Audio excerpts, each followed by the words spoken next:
Hello guys, at ayun nga pala si Igis ay hinihingal na sa sobrang laki ng katawan niya. At ayun na po, hindi na masyadong nagalo ang katawan niya sa sobrang laki. Si Igis ay mahigit nasa 6 na kilo. Napakalaking manok. Yan.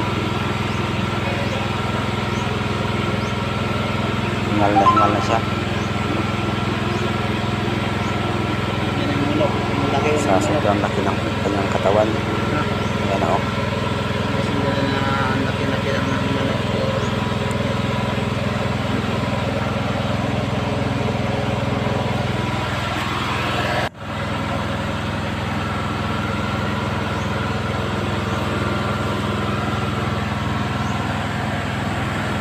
Ayaw na niyang